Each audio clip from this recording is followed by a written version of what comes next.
নমস্কার, সব কথা আমি আপনাদের সঙ্গে রয়েছে রূপা এবং আজকের আলোচনার বিষয় হচ্ছে ভোটমুখী অসমে হেভি ওয়েটদের একেবারে অসম সফর। একদিকে যখন কেন্দ্রীয় স্বরাষ্ট্রমন্ত্রী অমিত শাহের বরাক সফর আজ আমরা দেখেছি এবং পাশাপাশি আগামীকাল গুয়াহাটিতে তিনি আসছেন এবং পাশাপাশি আমরা দেখছি দুদিন সফরে এসেছেন প্রিয়াঙ্কা গান্ধী, অর্থাৎ কংগ্রেস সাংসদ প্রিয়াঙ্কা গান্ধী এসেছেন। এবং যেমন এখন অবস্থা অসমের রাজনীতির, আমরা যেই প্রত্যেক দিনই আমরা কিছু ডেভেলপমেন্ট দেখতে পাচ্ছি, কংগ্রেসের হোক বা বিজেপিরই হোক, অভিযোগ পাল্টা অভিযোগের খেলা কিন্তু চলছে।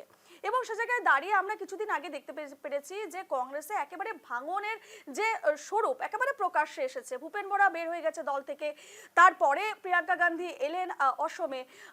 এবারে প্রশ্ন হচ্ছে যে এই যে সময়কাল চলছে কংগ্রেসের, আদৌ প্রিয়াঙ্কা গান্ধী সমস্ত বিষয়টি তিনি হ্যান্ডেল করতে পারবেন কিনা, দলকে গুছোতে পারবেন কিনা আগামী নির্বাচনের জন্য, সে জায়গায় দাঁড়িয়ে একাধিক প্রশ্ন উঠছে। অসমের রাজনীতিতে বর্তমান এই বিষয়গুলো নিয়ে জোর চর্চার বিষয় হয়ে দাঁড়িয়েছে।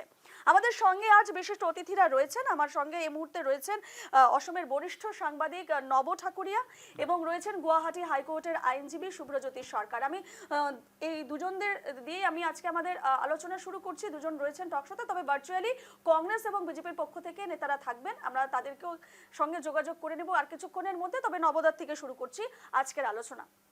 নবতার বিষয়টি হচ্ছে এই যে 2026-এর নির্বাচন আমরা দেখতে পাচ্ছি, তার আগে প্রস্তুতির একটা ছবি বা একের পর এক হেভিওয়েটরা আসছেন অসমে, যেন আগামী যে বিধানসভা নির্বাচন রয়েছে তার রণডঙ্কা কিন্তু বেজে গেছে বলা যায়।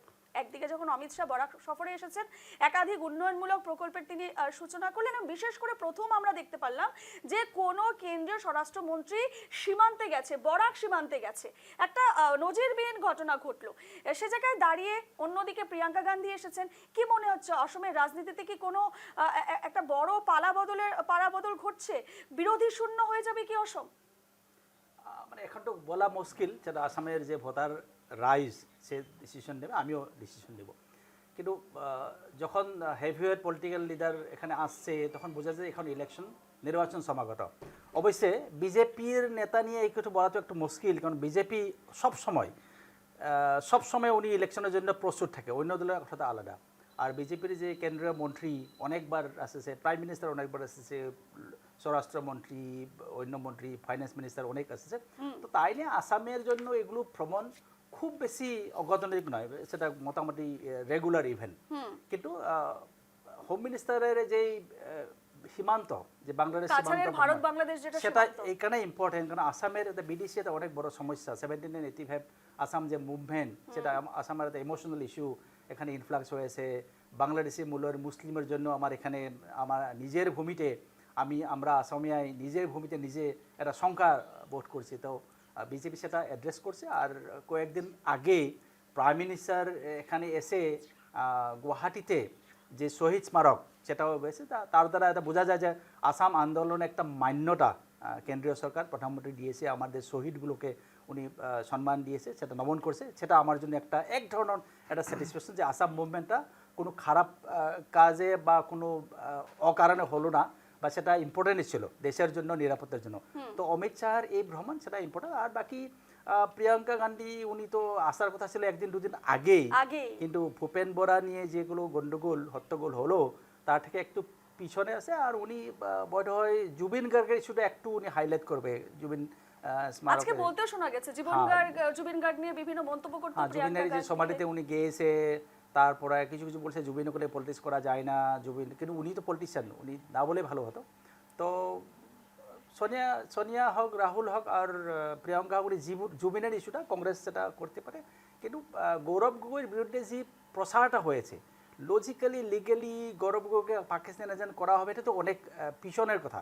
কিন্তু এই মুহূর্তে ইলেকশনের 2 মাস বা 1.5 মাসের আগে কংগ্রেস দলের উপরে এই যে একটা ভাবমূর্তি ম্লান হয়েছে, সেটা ক্ষতিকর হবে। আর এটা আমি আগে বলছি কি, কংগ্রেসের এই দুর্বল স্থিতির জন্য বিরোধী ঐক্যটা অনেক কিছু সমস্যা হয়ে গেছে। এখন বিরোধীর যে নেতা, রাইজর দলের নেতা অখিল গগৈ, এজেপি জাতীয় পরিষদের নেতা লুরিনজ্যোতি গগৈ, দুনোই বলছে কি আপনি এটা ক্ল্যারিফাই করুন, এটা কি, আমি এরকম থাকবো, কংগ্রেসের সঙ্গে কেন থাকবো না। তো এই নিয়ে বিরোধী ঐক্যটা এখন তো মোটামুটি থানবান আপনি বলতে পারে। আর যদি বিরোধী ঐক্য যদি থানবান হয়ে যায়, ভার্চুয়ালি সেটা যে বিজেপির ভালো হবে সেটা তো মনে হয়। কিন্তু বিজেপি, আমার মনে হয় বিজেপি একটু ওনার একটা চেষ্টা যে ভালোর ভালো, মানে বিজেপিকে এখন আরও 65 সিট লাগে না 126-এ, ওনাকে হয়তো 80 বা 90 যেমন লাগে। আর চিফ মিনিস্টার হিমন্ত বিশ্ব শর্মার যে অ্যাক্টিভিটিসে দেখা যায় এগ্রেসিভ পলিটিক্স, তো ওনার তো টার্গেট বড় 100 আউট অফ 126 এরকম তো মনে হয়। আমি জানি না ওনার কি টার্গেট, কিন্তু আমার এরকম মনে হয়। আর আসামের ভোটাররাই সেটা দেখবেন, ডেভেলপমেন্ট, সিকিউরিটি আর আসামের যে শঙ্কা, যে আশঙ্কা, সেই অ্যাড্রেস করার যে প্রচেষ্টা, কাকে আসামের বৃহত্তর সংখ্যক ভোটারদের সাপোর্ট করে সেটা আমি দেখব। আমি নিজেও ভোটার, আমিও সেটা ডিসিশন নিব মার্চ এপ্রিলে যখন ইলেকশন এখানে আসার কথা। একদমই একদমই। শুভজ্যোতি রয়েছে। শুভজ্যোতি, আমরা দেখলাম এবারে কাছাড়ে ভারত বাংলাদেশ সীমান্তে কেন্দ্রীয় স্বরাষ্ট্রমন্ত্রী এলেন এবং পাশাপাশি আমরা দেখলাম প্রিয়াঙ্কা গান্ধীও এলেন। প্রিয়াঙ্কা গান্ধীর একটা বক্তব্য, যে বিষয়টি উঠে আসছে, প্রিয়াঙ্কা গান্ধী বলছেন যে বিজেপি নাকি মহিলাদের ভোট ব্যাংক করছে, এই মন্তব্য রাখছেন কিন্তু। হ্যাঁ, তো এবং পাশাপাশি আমরা উল্টো আরেকটা ছবি দেখতে পাচ্ছি যে প্রথমবার কোনো স্বরাষ্ট্রমন্ত্রী ভারত বাংলাদেশ সীমান্ত, দুটো দলেরই যে মুদ্রা, যে তারা যে বিষয়গুলো নিয়ে এগোচ্ছে, তারা কি ভোট ব্যাংক গুছানোর ক্ষেত্রে কোন দল এগোতে পারে? বা আমরা যদি দেখি বিজেপির আগের যে উন্নয়নের যে ছবি, হ্যাঁ, বা নির্বাচনের আগের যে উন্নয়নের ছবি আমরা যদি দেখি, পাশাপাশি কংগ্রেসের ভাঙন, তোমার কি মনে হচ্ছে এবারে বিধানসভা নির্বাচনে আদৌ কি খুঁটি গাড়তে পারবে কংগ্রেস? সবাইকে নমস্কার। দেখুন, আজ কাছাড় জেলার নাতানপুরে কেন্দ্রীয় গৃহমন্ত্রী অমিত শাহজি সেখানে এসেছিলেন। সেটা বরাক উপত্যকা ইতিহাসে খুবই গুরুত্বপূর্ণ আজকের দিনটা, কারণ আমরা জানি যে বরাকবিলি যে এখানে মানে অবস্থান করে, সেখানের সাথে ইন্টারন্যাশনাল বর্ডার আছে বাংলাদেশের। এবং আমরা আরেকটা জিনিসও জানি যে বর্তমান বাংলাদেশের পরিস্থিতিটা কী।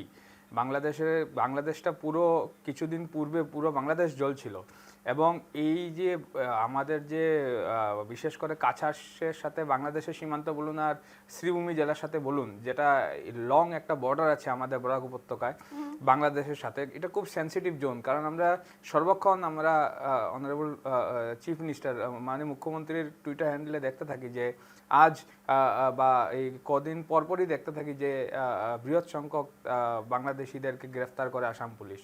তার জন্য আর আমি গত কদিন থেকে একটা জিনিসই আমি বলছিলাম যে এই যে অমিত শাহজি যে উনি যে এসেছেন বরাক উপত্যকা, সেটাকে রাজনৈতিক প্রেক্ষাপট থেকে দেখা উচিত নয়। কারণ দেখুন, আজ আমরা বরাক উপত্যকার জনসাধারণের কিছু কিছু সমস্যা রয়েছে রিগার্ডিং বর্ডার ইস্যুস। আপনি জানেন না, আমি সবাই শ্রোতা দর্শকদের জ্ঞাতার্থে জানাতে চাচ্ছি যে কিছু গত বছরের একটা ঘটনা হয়েছিল, যেখানে বিএসএফ এর সঙ্গে সেখানে স্থানীয় জনসাধারণের একটা খুবই মানে নির্মম একটা ঘটনা ঘটেছিল, যেখানে বিকলাঙ্গ যুবক একজনের প্রাণ চলে গিয়েছিল বিএসএফদের কজন পার্সোনালের জন্য। এর পরবর্তীতে আমরা দেখেছি যে আরও এরকম ছোটো ছোটো কিছু ইনসিডেন্ট হয়েছে, যেখানে বাংলাদেশের যে বর্ডার গার্ড সিকিউরিটি রয়েছে বিজিবি, ওদের সাথে বিএসএফের কোনো জায়গায় কনফ্লিক্ট হচ্ছে, বা কোনো জায়গায় ওরা এসে আমাদের এখানে অবজেকশন দিচ্ছে কোনো কনস্ট্রাকশনে। তার জন্য এই বরাক উপত্যকায় ওনার সফরটাকে সম্পূর্ণ অরাজনৈতিকভাবে দেখা উচিত। কারণ আমাদের সেখানে বরাক উপত্যকা, আমিও নিজে একজন বরাক উপত্যকা বাসিন্দা, আমরা জানি যে আমাদের সেখানে কী পরিস্থিতি। ওইরকম পরিস্থিতিতে কেন্দ্রীয় গৃহমন্ত্রী এসেছেন, সেটা বরাক উপত্যকা আসাম ভারতবর্ষের সার্বভৌমত্বের জন্য খুবই শুভ লক্ষণ।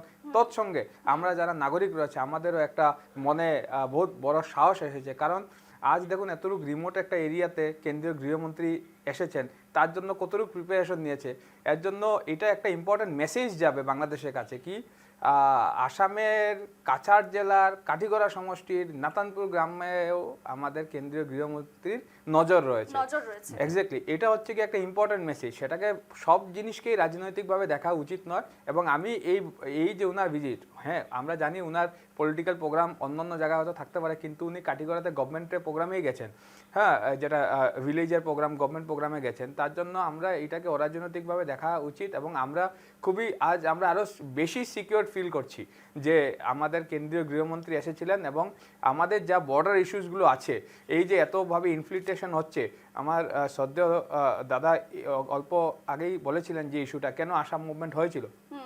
আজ যদি আমরা দেখি হয়তো আসাম মুভমেন্ট আজ হয়েছিল তখনকার দিনে, কিন্তু আজও আমরা কতটুকু সুরক্ষিত সেটাও একটা বড় প্রশ্ন। কারণ আমরা সর্বদা দেখতে থাকি যে গ্রুপে হিউজ নাম্বারস অফ ইনফিল্ট্রেটার্সরা উইদাউট আমরা সেই দেশ থেকে আমাদের এখানে প্রবেশ করে আজ আসামের ডেমোগ্রাফি চেঞ্জ হয়ে যাচ্ছে। আজ যেটা অনারেবল চিফ মিনিস্টার সবসময় বলতে থাকেন, একটা একটা জেলা করে আজ ডেমোগ্রাফি চেঞ্জ হয়ে যাচ্ছে। সেগুলো জিনিসকে যাতে আরও কঠোরভাবে বিএসএফকে যাতে আমরা আশা করছি, এবং আমি একজন বরাক উপত্যকা বাসিন্দা শুধু না, একজন নাগরিক হিসাবে আমি আশা রাখবো যে অনারেবল হোম মিনিস্টার স্ট্রং একটা মেসেজ দিয়ে যাবেন বিএসএফকে, যাতে এইসব যেগুলো ইনফিল্ট্রেশন হচ্ছে আরও যাতে কঠোরভাবে দমানো যায়, এবং আমাদের যাতে যে টেরিটোরিয়াল সভার্নিটি আছে সেটাকে যাতে আরও ভাবে। এবং আজকে আমরা স্বরাষ্ট্রমন্ত্রীকে একেবারে অনুপ্রবেশ ইস্যু নিয়ে আমরা দেখেছি কংগ্রেসকে তীব্র আক্রমণ করতে। দেখুন, আমি আরেকটা জিনিস বলি, এই যে ঘুষপেটি যে জিনিসটাকে ফালাও করে প্রচার করা হয়, অ্যাকচুয়ালি আগে আমরা কখনোই এই রকম পুশব্যাক আমরা কখনোই দেখি নাই। আগে যতবার ইনফিল্ট্রেটারদের অনুপ্রবেশকারীদেরকে ধরা হতো ওদেরকে জামাইয়ের আদর দেওয়া হতো, একদম কোট আনকোট। কেন? ওদের জন্য বড় বড় আপনি জানেন যে লোয়ার আসামে এখানে একটা বড় ট্রানজিট ক্যাম্প বানানো হয়েছিল ওদেরকে শুধু রাখার জন্য। তার পিছনে ইন্ডিয়া গভর্নমেন্টের কতটুকু রেভিনিউ খরচা হয়, এদেরকে এখানে রাখার কোনো প্রয়োজন আছে? ওদেরকে দেখুন, আগের গভর্নমেন্টটা কোনো লই জানতো না, আমরা জানতাম কি কোনো ধরনের ট্রিটি নেই, কোনো ধরনের এগ্রিমেন্ট নেই। ওয়ারেস এত পুরনো একটা এই যেটা 1950 অ্যাক্ট আছে, সেই অ্যাক্টের কথা আগের গভর্নমেন্টটা জানতোই না। এই অ্যাক্টের আওতায় ওনাদেরকে আজ পুশব্যাক করা হচ্ছে। কেন? 2-3টা ইস্যু ছাড়া কোনো জায়গায় তো যাদেরকে পুশব্যাক করা হয় বা পুশব্যাকের প্রসেস স্টার্ট করা হয় ওনারাই কোর্টে অ্যাপ্রোচ করেন। কোর্ট তো কাউকে কোনো ধরনের রিলিফ দিচ্ছে না, because it is according to law and it is as per due process of ল।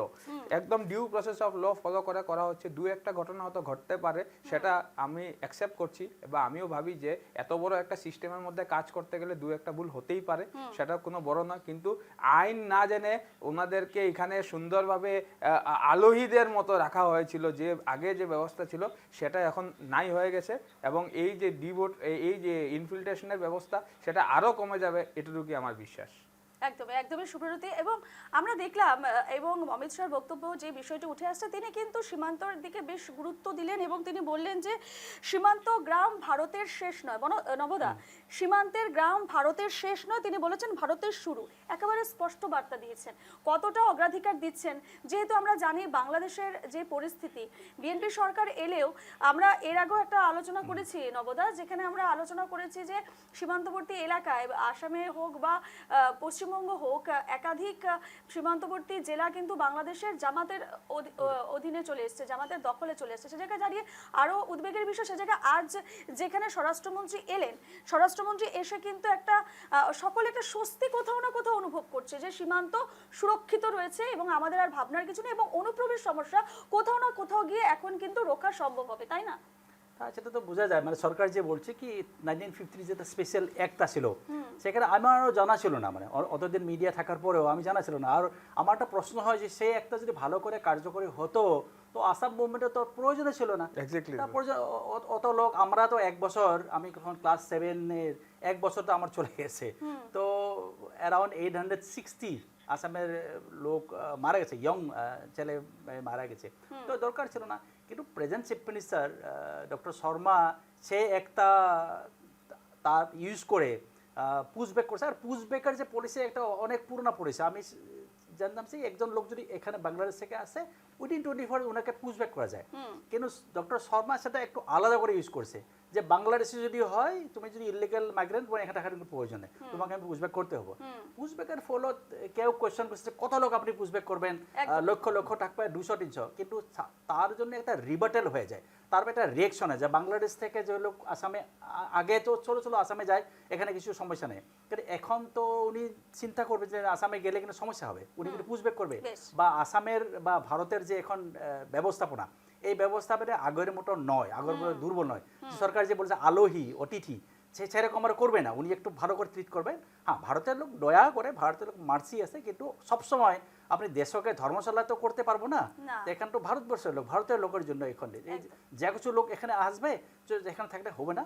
তো বিজেপি সরকার আর একটা পলিসি তাহলে কি আগে ছিল কি এটা last village of the country, end of the border. BJP বলছে না না সেটা first village of the country. First village of the তো সেটা তো নতুন কনসেপ্ট, নতুন নতুন concept, নতুন একদম। আমাদের সঙ্গে এই মুহূর্তে একেবারে আমাদের সঙ্গে এই মুহূর্তে হাইলাকান্দি বিজেপি জেলা সভাপতি কমলাক্ষ প্রসাদ পুরকায়স্থ মহোদয় জুড়ে গেছেন। কমলাক্ষ বাবু, স্বাগত জানাচ্ছি আমাদের সাফ কথার আজকের আলোচনা। আপনি শুনতে পারছেন আমার কথা? কমলাক্ষ বাবু? হ্যাঁ, শুনতে পাচ্ছি। হ্যাঁ কমলাক্ষ বাবু, আজ কাছাড়ের ভারত বাংলাদেশ সীমান্তে কেন্দ্রীয় স্বরাষ্ট্রমন্ত্রী, কমলা কব না, হ্যাঁ বলুন, আপনি শুনতে পাচ্ছেন আমার কথা? বলুন কি বলতে চাচ্ছিলেন? হ্যাঁ হ্যাঁ, শুনতে পাচ্ছি, বলুন। হ্যাঁ বলছি এই যে আজকে কেন্দ্রীয় স্বরাষ্ট্রমন্ত্রী অমিত শাহ বরাক সফরে এলেন, একগুচ্ছ কর্মসূচি তার ছিল এবং সবচেয়ে গুরুত্বপূর্ণ বিষয় হচ্ছে তিনি কাছাড়ের ভারত বাংলাদেশ সীমান্তে গেলেন এবং যে বার্তা তিনি দিলেন যথেষ্ট গুরুত্বপূর্ণ বার্তা। আমি এই জায়গায় আপনাকে একটা প্রশ্ন করতে চাই, কতটা আজ উপকৃত হয়েছে বরাকবাসী আজকের এই কেন্দ্রীয় স্বরাষ্ট্রমন্ত্রী অমিত শাহের সফরে? দেখুন, আমাদের এই শ্রীভূমি নিয়ে বরাকের সঙ্গে বাংলাদেশের অনেক বিরাট সীমান্ত রয়ে গেছে। হ্যাঁ, এবং সেই সীমান্তগুলো প্রায় উন্মুক্তই রয়ে গেছে। হ্যাঁ, সেখানে অনেক অনেক জায়গা দিয়ে ওই বাংলাদেশিরা এখানে ঢুকে আসে, চলে আসে। আমরা দেখতে পাই যে আমাদের আগে বিজেপি সরকার আসার আগ পর্যন্ত ওদের অবাধ বিচরণ ক্ষেত্র ছিল। হ্যাঁ, যার ফলে আসামের জনবিন্যাস 35% উপর মুসলিম হয়ে গেছে। হ্যাঁ, ওগুলো হয়েছে একমাত্র ওই অনুপ্রবেশকারীদের জন্য। হ্যাঁ, যে আমাদের সরকার, বিজেপি সরকার এই অনুপ্রবেশকে বন্ধ করার জন্য সক্রিয়ভাবে অংশ নিতে এবং সেটাতে ভূমিকাটা সাকারাত্মক, সেটার জন্য আমাদের স্বরাষ্ট্রমন্ত্রী নিজে এসেছেন এবং নিজে সেই জায়গা পরিদর্শন করছেন। হ্যাঁ, এর ফলে আমি বিশ্বাস করি আমাদের বরাকের মানুষদের অন্তত এই প্রত্যয়টুকু হবে যে আমাদের যে বাংলাদেশ থেকে ওই বর্ডার দিয়ে বাংলাদেশিরা এখানে আর এসে ঢুকতে পারবে না। হ্যাঁ, অমিত শাহজি কঠোর পদক্ষেপ নেবেন সেই বিশ্বাস আমার আছে। হ্যাঁ, কারণ ভারতবর্ষ তো আর বিদেশিদের জন্য মানে মুক্ত বিচরণ ক্ষেত্র নয়। হ্যাঁ, তাই আমার মনে হয় সেটা অত্যন্ত মানে গুরুত্বপূর্ণ হবে এবং সেটা খুব কার্যকরী হবে। একদমই কমলাক্ষ বাবু, পাশাপাশি আরো একটা প্রশ্ন আপনাকে এই মুহূর্তে জিজ্ঞেস করব। বিরোধীদের ক্ষেত্রে যদি দেখি, প্রিয়াঙ্কা গান্ধীও দুদিনের সফরে অসমে এসেছিলেন। যে অবস্থা এখন কংগ্রেস দলের, কোথাও না কোথাও কি আমি জানতে চাইবো কংগ্রেসের হাল ঠিক এই মুহূর্তে বরাক উপত্যকায় কেমন? কারণ সামনে বিধানসভা নির্বাচন রয়েছে এবং প্রিয়াঙ্কা গান্ধী এসে বলছেন যে এই অসম সরকারের তরফ থেকে যে সমস্ত পদক্ষেপ নেওয়া হচ্ছে, ভূপেন বরার বিজেপিতে চলে আসার একটা যেটা সম্ভাবনা রয়েছে দল ত্যাগের পর, এবং পাশাপাশি গৌরব গগৈর সঙ্গে পাকিস্তান লিগ, কোথাও না কোথাও বিজেপি নাকি ভয় পেয়ে এই ধরনের মন্তব্য করছে, এই ধরনের ঘটনা ঘটিয়ে যাচ্ছে। সে জায়গায় দাঁড়িয়ে বরাকের ঠিক ছবিটা কি এই মুহূর্তে কংগ্রেসের? প্রিয়াঙ্কা গান্ধী যে কথাগুলো বলছেন ওই কথাগুলোর কোনো ভিত্তি নেই, কারণ উনার পায়ের নিচেই মাটি নেই। হ্যাঁ, আর গৌরব গগৈ সম্পর্কে যা বলা হচ্ছে, হ্যাঁ, যে ভয়ে কেন বলবো, বিজয়ী ভয়ে কেন বলবে? ভয় যদি বলতো তাহলে গৌরব গগৈ উনার সত্যতা প্রকাশ করেন না কেন? উনি কেন চুপ করে আছেন? হ্যাঁ, আর উনার প্রাক্তন সভাপতি আমাদের বিজেপিতে চলে আসবেন, নিশ্চয়ই উনি বুঝতে পেরেছেন যে কংগ্রেস একটা অবক্ষয়জনিত একটা দল, যে দলের অস্তিত্বই মিটে যাচ্ছে, তাই উনি বিজেপিতে চলে আসছেন। কাজে সেখানে আমাদের কোনো ভয়ের কোনো কারণই নেই, আর আমরা কংগ্রেসকে আর কোনো অস্তিত্ব বুঝতে পারছি না। আগামী নির্বাচনে কংগ্রেসের সঙ্গে আমাদের খুব একটা হবে না। আমরা কংগ্রেসকে খুব একটা গুরুত্ব দিচ্ছি না। আর প্রিয়াঙ্কা গান্ধী এখানে এসেছিলেন মূলত উনি মুসলিম ভোটের জন্য, কিন্তু আমাদের বরাকের মুসলমানরা বুঝে নিয়েছেন যে কে তাদের প্রকৃত উপকারী আর কে তাদের উপকারী নয়। সাফ কথা, এবং আজকের যেমনটা আলোচনার বিষয় কার পাল্লা ভারী, একদিকে যখন এসছেন অমিত শাহ, অন্যদিকে প্রিয়াঙ্কা গান্ধী। যদিও কোথাও তালমেল নেই বিষয়গুলোর ক্ষেত্রে, কারণ একদিকে যখন সীমান্তে গেছেন কেন্দ্রীয় স্বরাষ্ট্রমন্ত্রী, অন্যদিকে ঘর গুছোতে ব্যস্ত দেখা গেছে প্রিয়াঙ্কাকে দেখে। কিন্তু আদৌ তিনি সেই যেভাবে তাসের ঘর ভেঙে পড়েছে সেই তাসের ঘরকে আদৌ জোড়া লাগাতে পেরেছেন কিনা সে জায়গায় দাঁড়িয়ে কিন্তু একাধিক প্রশ্ন উঠছে। তাকে বিভিন্নভাবে দেখা গেছে, বিভিন্ন ভূমিকায় দফায় দফায় বৈঠক করতে দেখা গেছে প্রিয়াঙ্কা গান্ধীকে, কিন্তু মিত্র জোট নিয়েও কিন্তু একটা প্রশ্নচিহ্ন থেকেই যাচ্ছে। এখনো পর্যন্ত কিন্তু কংগ্রেস বলেনি যে মিত্রতার ক্ষেত্রে তিনি বিরোধী দলের সঙ্গে মিত্রতা করবেন, এমন কিছু বক্তব্য রেখেছেন, এখনো কিন্তু সামনে আসেনি। নবদা, কংগ্রেস কি একলা চলো নীতি যদি অবলম্বন করে একলা চলো নীতিতে এগোতে পারবে এবারে বিধানসভা নির্বাচনে? সমস্যাটা হলো কি, কংগ্রেস যদিও পরাজিত দল, অনেক দিন ক্ষমতায় নেই, কিন্তু উনি মানতে পারছি না যে আমি ক্ষমতায় কেন নয়, আমি তো ক্ষমতায় থাকতে হয়। মানে ভারতবর্ষ কংগ্রেসের সম্পত্তি, এরকম মানে অনেক দলের ধারণা, অনেক নেতার ধারণা। তাই কংগ্রেসের একটু হিচকিচি আছে কি আমি একলা চলো না অনেকের সঙ্গে যাব। কংগ্রেস আগের থেকেও বাই ইলেকশনেও এই প্রেসিডেন্ট গৌরব গগৈর জন্যই মানে বিহারি যে কনস্টিটিউয়েন্সি সেখানে তালমিল হলো না। তারপরে অনেক সময় প্রেসিডেন্ট বলছে সেটা হবে, করা যায়, করব, কিন্তু হোটেলের মিটিংয়ের ছাড়া বা প্রেস ব্রিফিং ছাড়া গ্রাউন্ডে তো কিছু আমি দেখছি না। তাই কংগ্রেসে তো একটা তো মানতে হবে যে আপনাদের অনেকদিন ক্ষমতায় নেই, আর আপনাদের ক্ষমতায় আসলে একা তো হবে না, তো সঙ্গে সঙ্গে বিরোধী দলের একত্রিত হওয়ার প্রয়োজন। মানে সেটা তো আমি বলি না কি বিরোধী একত্রিত হলেই বিজেপি পরাজিত হয়ে যাবে, সেটা তো বলে যায় না, যেটা ভোটাররাই ঠিক করবে। কিন্তু একটু পর্যন্ত আসন সমঝোতার ক্ষেত্রে এখনো এগিয়ে আছে, এখন কিছু হচ্ছে না। মানে রাইজর দল, তারপরে জাতীয় পরিষদ অনেকবার বলেছে যে কংগ্রেস আলটিমেটাম দিয়েছে, অখিল গগৈ বারবার যে এই তারিখের মধ্যে সময় দিয়েছে। তো কংগ্রেস দল, আমার যদি মনে হয়, আমি যদি ভাবি যে একটা অপোজিশন লাগে ডেমোক্রেসিতে, একটা পাওয়ারফুল অপোজিশন জরুরি পার্লামেন্ট আর অ্যাসেম্বলিতে, তখন তো বিরোধী ঐক্যটা জরুরি, আর তার জন্য কংগ্রেসের স্যাক্রিফাইস করতে হবে। কংগ্রেস যদি এখনো মনে করে যে আমি এই সরকার গঠন করব, আমার পুরোনো দিন চলে আসবো, সেটা তো হবে না, সেটা তো মুশকিল। কারণ আসামের লোক কংগ্রেসের শাসনকাল দেখছে, আসাম আন্দোলন, তারপরে আলফার উত্থান, তারপরে অনেক কিছু সময় বিদেশের আগমন, কংগ্রেসের যে ব্যবস্থাপনা, এনআরসি, প্রথম এনআরসি যখন শুরু হয়েছিল কংগ্রেসের সময় কি হয়েছিল, তো আসামের লোক তো মনে রাখবে, সেটা ব্রহ্মপুত্র বরাকভ্যালি দুটো ভ্যালির লোকে মনে রাখবে। তো কংগ্রেসের জন্য সমস্যা আছে। আমি আশা করি এটা বিরোধীর প্রয়োজন থাকবেই, তার জন্য কংগ্রেস যদি একত্রিত হয়, বিরোধী যদি একসঙ্গে থাকে, একটু যদি ফাইট হয় 26 অ্যাসেম্বলি ইলেকশনে, কংগ্রেস বিরোধী অন্তত যদি 50-55 মতো সিট যদি ভালো হয়, তো তখন অ্যাসেম্বলিতে ভালো করে চলবে। না হলে এক পক্ষ হয়ে যাবে, 100-এর যদি বেশি এনডিএ পেয়ে যায়, তখন 26 বিরোধী শূন্য হওয়ার একটা সম্ভাবনা কি রয়েছে? সম্ভাবনা আছে। তো আমি অনেক সময় বলেছি কি বিরোধী থাকা জরুরি, কিন্তু তার দ্বারা এটা তো বোঝা যায় না যে আমরা কিছু করব না, বিরোধী আমি কিছু করো না, তোমরাদের সব করতে হবে, ভোটারদের আমাকে ভোট দিতে হবে, কারণ বিরোধী দরকার, সেটা তো চলবে না। তো দেশের জন্য কাজ করতে হবে। আর কংগ্রেসের যে মনে হয়, কংগ্রেস কখনো কখনো বিজেপির বিরুদ্ধে বলে দেশের বিরুদ্ধে বলে দেয়।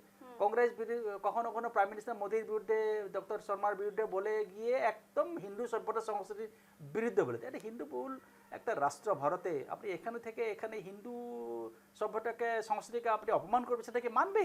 সেটা হিন্দুকে আগের কি 1200 সনের হিন্দু বা 1500 সনের হিন্দু এখন নয়, তো এখন তো 2000 সনের পরের হিন্দু, একটু জাগৃত হিন্দু।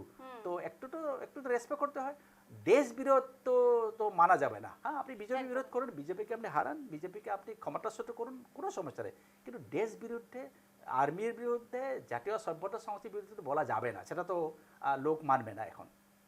একদম একদম। শুভজ্যোতি, আজকে কেন্দ্রীয় স্বরাষ্ট্রমন্ত্রীর বক্তব্যে উঠে এসেছে যে গত 50 বছরে, কংগ্রেস আমলের 50 বছরে যা উন্নয়ন দেখেনি অসম সহ বরাক উপত্যকা, বিজেপির 10 বছরে সেই উন্নয়ন অসম সহ বরাক উপত্যকা দেখেছে। কি মনে হচ্ছে, সত্যি কি অসম এবং বরাক 10 বছরে যথেষ্ট এগিয়ে গেছে উন্নয়নের দিকে? এটা তো সত্যি, কারণ আগে আমরা দেখেছিলাম কি বর্ডারের ইস্যুগুলোই সলভ হতে বহু বছর লেগে যেত। আগে এখনো হয়তো কিছু কিছু এরিয়াতে হয়তো বাকি আছে ইন্টারন্যাশনাল কিছু সমস্যার জন্য, না হলে মোটামুটি আমাদের বরাক উপত্যকায় যতটুকু সীমান্ত রয়েছে বাংলাদেশের সাথে সেগুলো অলরেডি ফেন্সিং হয়ে গেছে।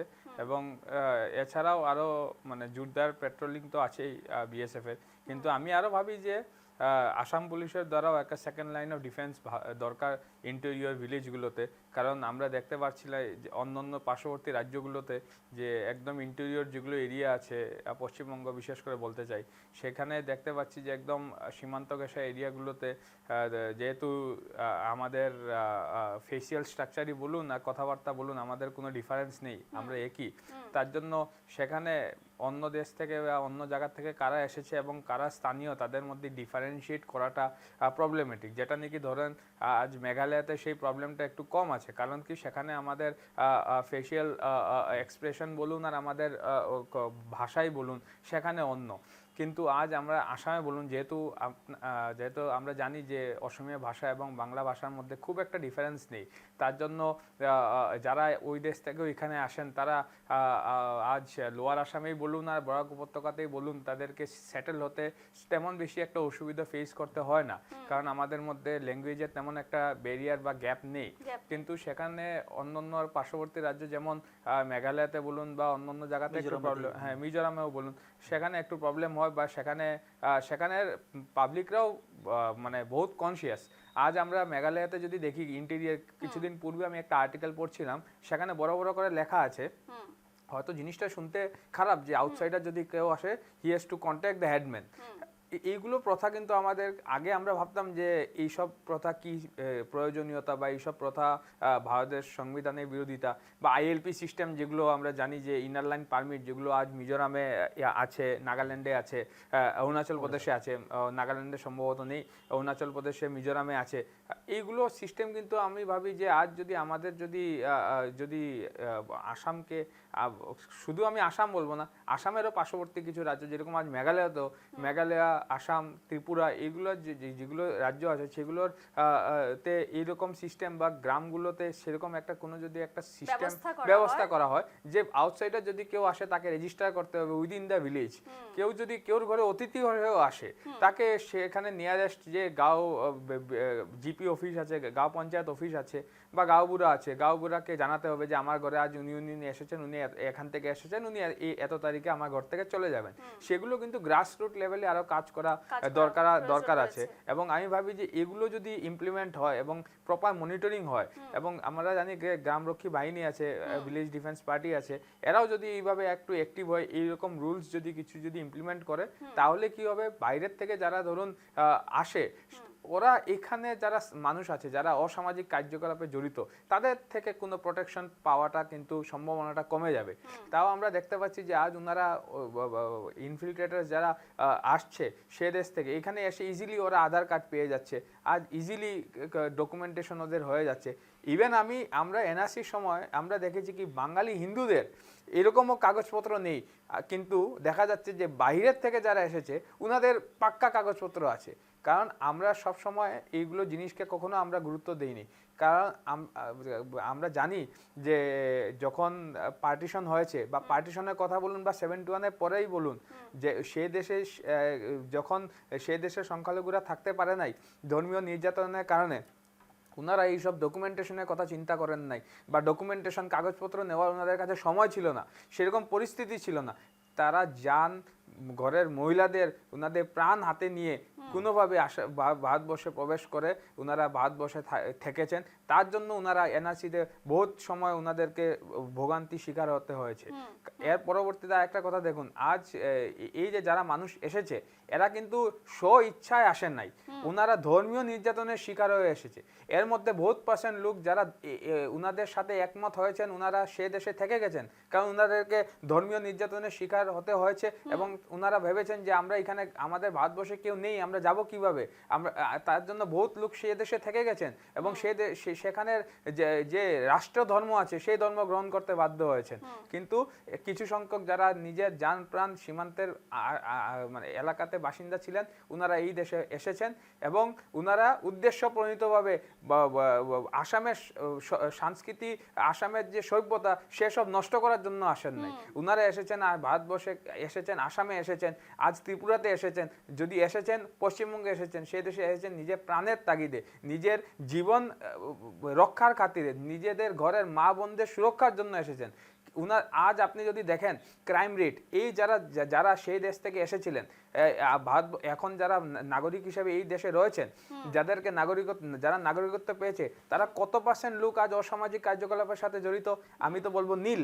কারণ সে দেশ থেকে উনারা যা হারে নির্যাতন শিকার হয়ে এসেছেন, এই দেশে উনারা এসে নিজেদের গুছাতেই কত বছর লেগে গেছে। আজ যদি আমরা দেখি সেই দেশ থেকে উনারা এই দেশে এসে উনাদের কোনো লাভ হয়নি। ইভেন আপনি যদি রুরাল এরিয়াতে যান, যারা সেই দেশ থেকে এসেছিলেন, তাদের আজ পর্যন্ত তাদের আর্থিক সামাজিক পরিস্থিতি সেই একই রয়ে গেছে। তার জন্য আমি আগেও এই কথাটা সবসময় বলি, বা এখনো আমি আজ আপনাদের টক শোতে এটা বলতে চাই যে এই যে একটা নেগেটিভ যেটা সৃষ্টি হয় মধ্যে, সেটা কিন্তু খুবই মানে নেগেটিভ নেগেটিভ। আজ কিছু দল, আজ আমি বলতে চাই যে উনাদের সুরক্ষার জন্য যদি কেউ চিন্তা করে থাকে, কারা করেছে? আজ উনারা নিজেদের ইচ্ছায় আসে নাই, তার জন্য উনাদেরকে কিভাবে এই দেশে রাখা যায়? কারণ যদি একজন হিন্দু ভারতবর্ষে জায়গা না পায়, সে বিশ্বের কোন দেশে গিয়ে শান্তি পাবে? যে দেশে উনারা ছিলেন সেই দেশের যদি রাষ্ট্রধর্ম, সেই দেশের সরকার যদি একটা রাষ্ট্রধর্ম ডিক্লেয়ার করে দেয় এবং উনারা যদি মাইকিং করে বলে যে সে দেশে রাষ্ট্রধর্ম যদি গ্রহণ করা না হয় উনাদেরকে প্রাণে মেরে ফেলা হবে, সেরকম মানুষদের যদি ভারতবর্ষ আশ্রয় না দেয়, ভারতবর্ষ কাদেরকে আশ্রয় দিবে? এটা তো আমি ভাবি ভারতবর্ষের লোকদের এবং ভারতবর্ষের এটা নৈতিক দায়িত্ব যে এরকম মানুষ যারা আছেন তাদেরকে আশ্রয় দেওয়া, তাদেরকে থাকা ভরণ পোষণের দায়িত্ব নেওয়া। এবং এই সরকার যেটা করেছে সেটার জন্য বাঙালি হিন্দু হিসেবে আমি চিরজীবন কৃতজ্ঞ থাকবো, কারণ এদের কথা আগে কখনোই চিন্তা করা হয়নি। একদমই। আমাদের সঙ্গে এই মুহূর্তে যেহেতু হাইলাকান্দি বিজেপি জেলা সভাপতি কমলাক্ষ বাবু রয়েছেন, কমলাক্ষ বাবুর কাছে একটা প্রশ্ন। কমলাক্ষ বাবু, 14ই মার্চ প্রধানমন্ত্রী অসম সফরে আসার কথা রয়েছে এবং 5 গ্রাম বরাপানি এক্সপ্রেস হাইওয়ে প্রকল্পের শিলান্যাসের পাশাপাশি শিলচর ব্রিজের শিলান্যাসেরও কথা রয়েছে। অর্থাৎ বরাক উপত্যকাকে খুব গুরুত্বপূর্ণ একটা জায়গায় রাখা হচ্ছে এবারের বিধানসভা নির্বাচনের আগে। সে জায়গায় দাঁড়িয়ে আজ যেমন কেন্দ্রীয় স্বরাষ্ট্রমন্ত্রী এলেন, এরপর প্রধানমন্ত্রীও আসছেন, কিভাবে দেখছেন পুরো বিষয়টিকে? দলের জন্য কতটা সুফল এনে দেবে আগামী বিধানসভা নির্বাচনে, কি মনে হচ্ছে আপনার? দেখুন, দলের জন্য যে সফলতা আসবে সেটা প্রধানমন্ত্রী এলে পরে একটা মোমেন্টাম এসে যায়। হ্যাঁ, কর্মীদের মধ্যে একটা মোমেন্টাম এসে যায় যে প্রধানমন্ত্রী এসেছেন। কারণ আমরা মনমোহন সিং জি 10 বছর সময়কালে দেখতে পেয়েছি যে উনি একবারও বরাকের মাটিতে আসেননি। হ্যাঁ, কিন্তু আমাদের এই যশস্বী প্রধানমন্ত্রী কয়েকবারই এসেছেন। আর উনি এই যে 5 গ্রাম এর এই যে ওটা উন্মোচন করবেন, সেজন্য উনি যে আসছেন, এটা মানুষের মধ্যে একটা অনেক অনেক বেশি আত্মপ্রত্যয় যে প্রধানমন্ত্রী আমাদের উনি আসছেন। সেক্ষেত্রে আমি সেটাকে রাজনৈতিক দৃষ্টিকোণ থেকে দেখছি না, আমি দেখছি যে উনি সে জনসংযোগ, যেটা জনসম্পর্ক এবং জনগণের যে উন্নয়নের জন্য, বরাকের উন্নয়নের জন্য উনি যে সেটা সঠিকভাবে মন থেকে করছেন, সেটা শুধু রাজনৈতিক কথা নয়, সেটা একটা ফলস ম্যানিফেস্টো নয়। হ্যাঁ, একটা ওনার অন্তরের কথা যে বরাক উন্নত হোক, বরাক একটা হাব, এই রাস্তাটা হলে পরে বরাকের সাথে আসামের যোগাযোগ অনেক উন্নত হয়ে যাবে। তখন বরাকে ইন্ডাস্ট্রি হবে। আসামে তো আপনি জানেনই, আসামের উন্নয়নের জন্য প্রকল্পে 55,000 কোটি টাকা দেওয়া হয়েছে। সেখানে যে ইন্ডাস্ট্রিয়াল হাব হবে, সেই ইন্ডাস্ট্রিয়াল হাবের সঙ্গে সরাসরি যোগাযোগ হয়ে যাবে এবং অতি কম সময়ের মধ্যে। তার ফলে আমাদের বরাকবেলিতে অনেক উন্নতি হবে, বরাকবেলির অনেক উন্নয়ন ঘটবে। অনেক যারা বেকার আছে, বেকারত্ব ঘটবে। কাজে সেই দিক দিয়ে দেখতে গেলে আমি দেখবো উনি বরাকের কল্যাণের জন্য, বরাকের জনকল্যাণের জন্য উনি নিজে আসছেন। হ্যাঁ, তার জন্য আমরা ওনার কাছে কৃতজ্ঞ। শুধু উনি আমাদের দলের, আমি বিজেপির প্রধানমন্ত্রী, উনি ভারতবর্ষের প্রধানমন্ত্রী, ওনার কাছে কৃতজ্ঞ। কারণ রাজীব গান্ধীর পর আমরা আর কোনো প্রধানমন্ত্রীকে দেখিনি এখানে আসতে। তাও রাজীব গান্ধী এসেছিলেন ইলেকশনের সময়, ওনার ইলেকশন নিয়ে। উনি কিন্তু ইলেকশনের আগে আসছে উন্নয়নমূলক কাজের সমীক্ষা নিতে। সেটাকে আমি রাজনৈতিক দৃষ্টিকোণ থেকে এতটা গুরুত্ব পেয়েছে বা বরাকের এতটা উন্নয়ন হয়েছে বিজেপি আমলে যতটা হয়েছে, যেমনটা আজকে কেন্দ্রমন্ত্রী বললেন যে কংগ্রেস 50 বছরে যা করতে পারেনি বিজেপি 10 বছরে তা করে দেখিয়েছে। 50 বছরে কংগ্রেস তো চেষ্টাই করেনি। বরাক তো ছিল অপাঙ্ক্তেয়। বরাক তো অপাঙ্ক্তেয় ছিল, রাস্তাঘাট ছিল না, বর্ষার সময় তো এটা আফ্রিকার গ্রামের মতো জঙ্গলের মতো হয়ে যেত। হ্যাঁ, বরাকের কোনো উন্নতি হয়নি। কি উন্নতি? কোনো কংগ্রেস সরকারের আমলে শুধু দুর্নীতি হয়েছে, দালালি হয়েছে, চোরাকারবারি হয়েছে, হ্যাঁ, কাঠ চুরি হয়েছে, জঙ্গল ধ্বংস হয়েছে, উন্নয়ন কিচ্ছুই হয়নি। উন্নয়ন আমরা যা দেখতে পাচ্ছি, রাস্তাঘাট হয়েছে, এখন আমরা 4 লাইন 6 লাইন পাচ্ছি, আসাম মালা, ভারতমালা, হ্যাঁ, সমস্ত উন্নতি, রেলের যে বরাকের যে রেল, কোথায় সাইরেন থেকে রেল যাচ্ছে এখন গুয়াহাটিতে, কলকাতাতে, দিল্লিতে। কাজেই আমরা দেখছি বিজেপির আমলে শুধু উন্নয়ন আর উন্নয়ন। বিকশিত ভারতের আমরা বিকশিত উচ্ছেদও ভারত দেখলাম হতে গত গেলে যে কিছুদিন বরাকের আগে উন্নয়ন হাইলাকান্দিতে করতে হবে। উচ্ছেদও হয়েছে। হ্যাঁ, উচ্ছেদ হয়েছে। উচ্ছেদ হওয়াটা অত্যন্ত স্বাভাবিক। কেন আমি বলছি যে যাদের উচ্ছেদ হয়েছে ওসব তো ওদের মাটি নয়, সরকারের মাটি। ওরা বাংলাদেশ থেকে ঘুষপেটিয়া চলে এসেছে, এসে ধীরে ধীরে ধীরে ধীরে ধীরে ধীরে এখানে আশ্রয় নিয়েছে। হ্যাঁ, যার ফলে কি হচ্ছে, আসামের ডেমোগ্রাফিকে ওরা বদলে ফেলছে। আসামের সংস্কৃতি, আসামের কৃষ্টি, আসামের কালচার কিন্তু কমলাক্ষবাবু, সবকিছুকে বিরোধীদের ওরা প্রশ্ন ধ্বংস করে ফেলছে। এখন এই 35% উচ্ছেদ অনুপ্রবেশ ইস্যু ঠিক বিধানসভার আগেই কেন, বিধানসভা নির্বাচনের আগেই কেন, এর আগে কেন হলো না? এর আগে তো কার্যকাল শুরু হয়েছে, বিজেপির কার্যকাল তো আর এই 1 বছর 1.5 বছর আগে শুরু হয়নি। তো এই পদক্ষেপগুলো যেগুলো নেওয়া হচ্ছে বিজেপি সরকারের তরফ থেকে, সেগুলো আগে কেন না হলো না, বিরোধীদের প্রশ্ন। দেখুন, বিরোধীরা তো শুধু প্রশ্নই করতে পারবে। বিরোধীরা তো ছিল এর আগে, তো বিরোধীরা ছিল। বিরোধীদের সময় তো ওরা এসে বসলো। ওদের বসতি হলো কি করে? বিরোধীদের সময় ওদের বসতি হলো। বিরোধীরা তো ওদের কিছু বলেনি। আর কংগ্রেস গত 10 বছর থেকে, সরি, আমাদের সরকার, বিজেপি সরকার ওদের বারবার নোটিশ দিচ্ছে, ওদের বারবার বলছে যে তোমরা সরকারের জায়গা ছাড়ো। হ্যাঁ, কাকতালীয়ভাবে সেই উচ্ছেদ অভিযানটা ইলেকশনের আগে পড়ে গেছে। হ্যাঁ, তাই ওরা এই নিয়ে সমালোচনা করছে। কিন্তু বিরোধীদের, বিশেষ করে কংগ্রেসের ওরা সমালোচনা বলছে এটা করার ভোট কোনো ব্যাংকের অধিকার বা কোনো রাজনীতি, মুখ ওরা নেই। বলছে, হ্যাঁ, কংগ্রেস বলছে এটা ভোট ব্যাংকের রাজনীতি আর কিছুই নয়। উচ্ছেদ বলুন বা অনুপ্রবেশ ইস্যু বলুন, যেগুলা ভোট ব্যাংকের রাজনীতি কি হবে? তাহলে কংগ্রেসের মধ্যে কি আমরা আসামকে ছেড়ে দেব মুক্ত অঞ্চল বলে, যে বাংলাদেশ থেকে যার ইচ্ছে চলে এসো, হ্যাঁ, আর আমাদের কৃষ্টি সংস্কৃতি সব চলে যাবে, হিন্দুত্ব চলে যাবে, আমাদের ধর্ম, আমাদের সংস্কৃতি, আমাদের ভাষা আমরা সবকিছু ছেড়ে দেবো? হ্যাঁ, কংগ্রেস যদি আরো 20 বছর থাকতো, তাহলে ভারতবর্ষ আর একটি 2 নম্বর পাকিস্তান হয়ে যেত। একদমই। আমি আরো একটা প্রশ্ন করব, আমি কংগ্রেসের তরফে, যেহেতু আজ আমি কংগ্রেসের অতিথি হিসেবে, বিশিষ্ট অতিথি হিসেবে ডেকেছিলাম আমি কংগ্রেস নেতা কবিরউদ্দিন লস্করকে। উনি বিভিন্ন অজুহাত দেখিয়ে পুরো বিষয়টি এড়িয়ে গেলেন। আজকের আমাদের যে আলোচনা, আমি অনেক চেষ্টা করলাম কংগ্রেসের অনেকেই আনার জন্য আজকের আলোচনায়, কিন্তু সবাই বিষয়টাকে এড়িয়ে গেলেন।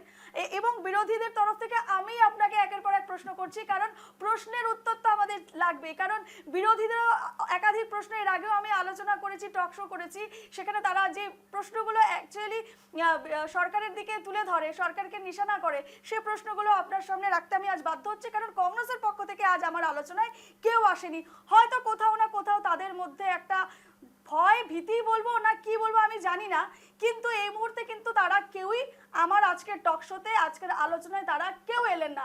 আমি সকাল থেকে প্রত্যেকের সঙ্গে যোগাযোগ করেছি, পুরো বিষয়টি তারা এড়িয়ে গেলেন। কেন এড়িয়ে গেলেন সে প্রশ্ন খোঁজার আমি আগামী দিনগুলোতে আমি প্রশ্ন করব তাদের। কারণ আমি সকাল থেকে আজ চেষ্টা করেছি কংগ্রেসের কেউ না কেউ আসুক, আমার প্রশ্নগুলোর উত্তর দিক। এবং এই সময় বিধানসভা নির্বাচনের আগে যখন কংগ্রেসেরই অবস্থা, তখন তাদের সামনে এসে আমার মনে হয় ফেস করা উচিত।